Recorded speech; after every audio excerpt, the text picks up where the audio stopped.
I've been, again, like these guys, I've been in youth ministry a long time. I started in youth ministry when I was 17, and then I was employed as a youth worker in some capacity since the turn of the millennium, which seems a long time ago now. But and I went through a number of choices for, like they asked for the promo stuff for their website. So I don't know if Sarah, you want to hit that, there's a slide. So I sent a whole bunch through. This is the one, this is Lucy Amazing, Liz. I don't know, is there somewhere? This is... or the other talk. There we go. Thank you. There we are. So this is the one I sent through, looking, slightly demure. But then this is the one I really wanted to use, if you hit the next one through. So, hopefully it's there. Oh, no. This is the one. Yes, so... the reason I wanted to use this was, I think when we're thinking about exploring faith with young people, this is probably the reality of what we face. So this was after playing hairdressers with my 2-year-old, Evelyn. And I've actually just been playing netball a couple of days before with our youth team and catastrophized myself. I fallen on the floor, so I was quite injured. So this is what I want to explore a little bit, what it means to explore faith with young people. And hopefully everyone, as we heard this morning already so brilliantly by Josh, hopefully everyone in this room, we have a passionate heart for young people to know Jesus for themselves, for them to go the distance, for them to have those deep roots, for them to pass their faith on, that we might stand in glory with them all one day singing. That's our heart and our passion. We want to see them get to know Jesus. But I wonder in this chaotic picture whether there's some slightly crazed but truthful truths about how we can help them get there, how we can help them get to know Jesus for themselves. So the first truth, I think, is this. I think if you hit the slide, there should be another one. So we firstly explore faith with young people by joining in. We join in and play. And I think the word exploring faith with young people, the word with is so important. It's not enough to be just sat on the sidelines observing. It's not enough just to facilitate. We need to be engaging fully with them. And I think we're invited as youth leaders by the greatest youth leader of all, by Jesus.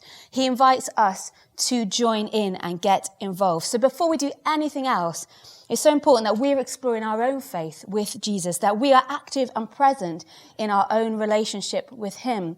And I'm so convicted as I say this, because in our busyness, that can be the thing that we kind of, trade, isn't it? And really, that should be the on-ramp in our whole ministry, that we're reading his word, that we're being stretched in our thoughts, that we're coming to conferences, that we're listening to podcasts, that we're encountering him in nature and culture, that we're talking with him in prayer.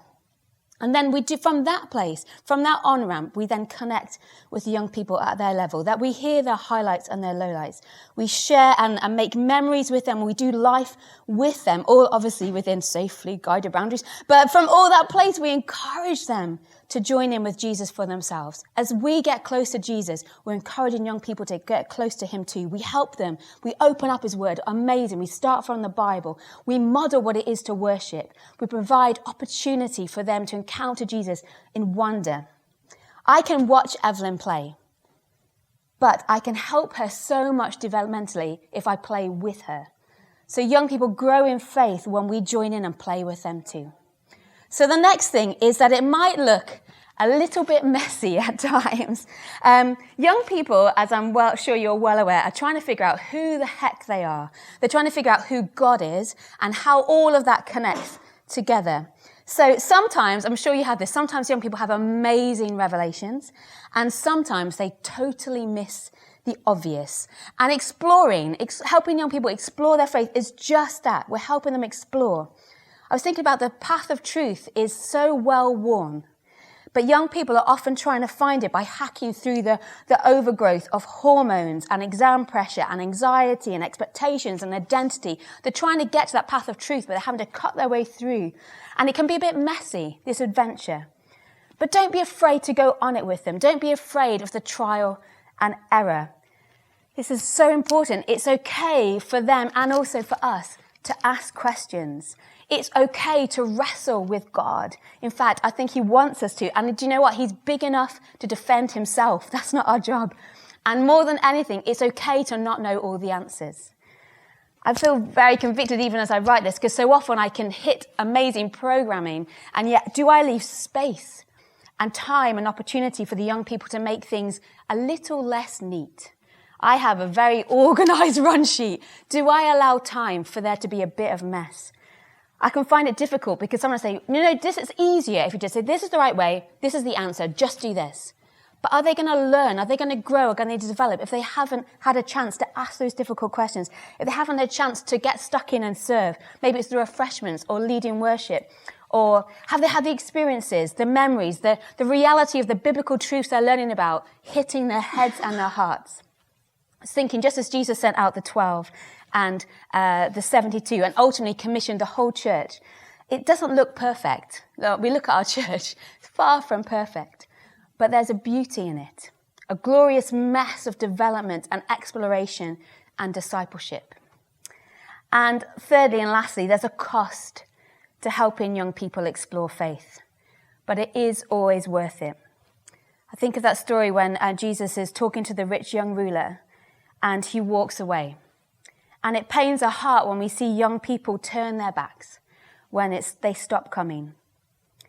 It will hurt when a young person who is drawing closer to God suddenly gets thoroughly distracted by a part-time job or a relationship. Watch for it. Those are the two things that always happen. Pray against it. And it will make us cry when friendships, when they fall out, when those groups break down, when the dynamics change. And what seems like it was going so well suddenly seems like it's fallen apart. There is pain in this whole amazing adventure of exploring faith with young people. And we will be bruised and battered at times. If you hit that sweet spot in ministry, enjoy it, because it will not be around for long, because it's constantly changing, constantly evolving, constantly moving. And in that point, rather than just sacking it off, we need to be ready to double down with Jesus himself. We need to join in, not distance ourselves. We need to go again and find the best way, the new way, the way that the Spirit is moving now for young people to find Jesus for themselves in this culture at this time. And I promise, even though it's painful, it's always worth it. I just want to finish with two pictures that were drawn by the same young person. So on our weekend away in February, this young person was asking loads of questions about Jesus. She was very angry and frustrated with God, kind of all the things that had gone on in her life.